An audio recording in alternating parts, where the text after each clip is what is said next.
Señor presidente aún Danilo Medina, si pudiera graficar en una curva el frenesí del poder, diría que en su vida se notarían dos momentos cimeros. Primero, cuando usted logró la habilitación constitucional para conseguir su reelección y al ganar las elecciones del año 2016 con aquel mítico 61.74%. Su segunda gestión, sin embargo, se abrió un escabroso altibajos y no era para menos.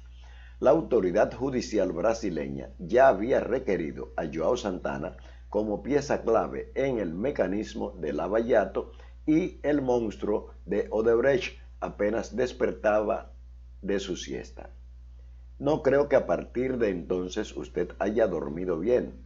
En su perturbada soledad se desató una lucha infernal de emociones cruzadas que soportó calladamente. En la gráfica imaginaria que le comento, veo los primeros 2 años de su segundo gobierno como una curva accidentada de caídas en cascada. Aquel presidente ameno, relajado y cercano perdió la sonrisa, asustado, abstraído con la dermatitis al rojo vivo, tuvo que esperar más de 1 año por mejores señales.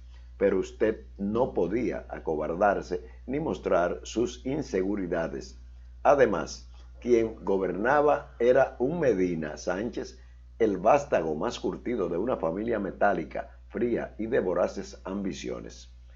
Evoco la frase de su infundida hermana: el momento es perfecto para perpetuarnos. Ese filoso 62% estaba clavado en la médula de sus obsesiones, recordándole a cada minuto que era más grande que las circunstancias. Tal intuición alcanzó talla de convicción cuando sus amigos empresarios, contratistas y funcionarios, esos que ya empiezan a borrarlo de sus contactos, le decían que usted dirigía el mejor gobierno de todos los tiempos. Sacó entonces garras del miedo y no solo toreó como diestro novillero a Odebrecht con una tramoya de pálidas pantomimas, sino que cansó con su silencio del reclamo de la Marcha Verde. Salió ileso del sobresalto el señor Medina, pero pagó el susto. Ya consciente de haber controlado la situación, seguía aturdido. Quedaban evidencias que, en manos de cualquier otro gobernante, aun de su partido, era un riesgo innecesario. Por eso guardó hasta la última sospecha su intención de modificar otra vez la Constitución para garantizarse un tercer mandato y así recomponer la escena o lograr el olvido social por sus oscuros desafueros. Quiso, pero no pudo, señor Medina. Encontró duras resistencias dentro y fuera de su partido. La idea entonces era hallar un cómodo salvoconducto al entregar el gobierno, pero ¿de quién? Aceptar a Leonel Fernández era una locura. Ese señor fue su karma y la razón antiética de toda su vida política.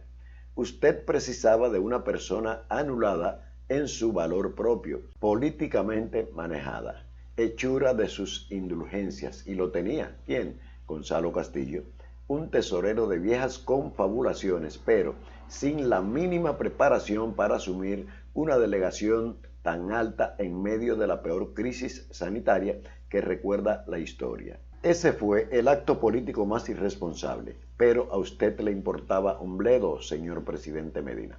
Gastó el dinero que el Estado no tenía en medio de la pandemia para vender a un precio de estafa su parodia de candidato, pero el electorado, señor Medina, era otro y le asqueaba su gobierno.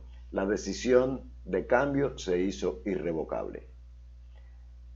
Usó como baratos trastos a hombres de dilatada preparación política como Reinaldo Pared Pérez, Francisco Domínguez Brito, a Carlos Amarante Barret.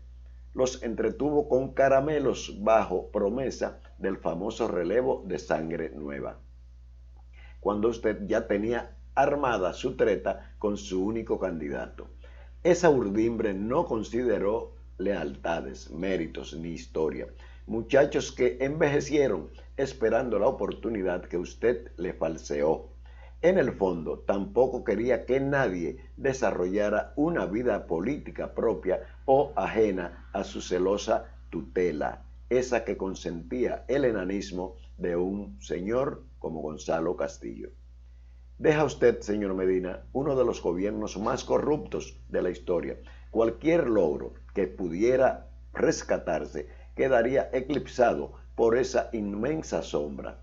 Nada que se diga a favor de su gestión quedaría redimido a la visión licenciosa de la política, esa que le causó un daño genético a la ya quebrada institucionalidad dominicana. Ningún presidente se sirvió tan pródigamente de su condición para consultar a una casta de poder como la que se forjó bajo sus indulgencias. Usted, señor Medina, constituyó el nepotismo como práctica corriente de la vida pública, encumbró el chopismo de Estado, dándole cargos hasta quien no lo pedía. Pervirtió a la prensa a través de una red obscena de mercenarismo de opinión. Usó y abusó sin contención de los recursos del Estado para adocenar voluntades políticas. Usted, señor Medina, se erigió en el padre del populismo burocrático. No somos devotos del fundamentalismo ciudadano, ese que clama por hogueras, patíbulos y guillotinas en nombre de un derecho arrogado de la superioridad moral. Me he formado en el respeto de la dignidad humana, los derechos sustantivos y las libertades públicas. Creo que en el fondo del clamor por una nueva política no es más que el rescate de esa dimensión perdida en el ejercicio público. Tal aspiración pierde sentido si dejamos en la impunidad las incorrecciones de los gobernantes. Y creo que a usted, señor Medina, le toca dar las cuentas que cayó al amparo de su poder presidencial. Esta vez no, señor Medina.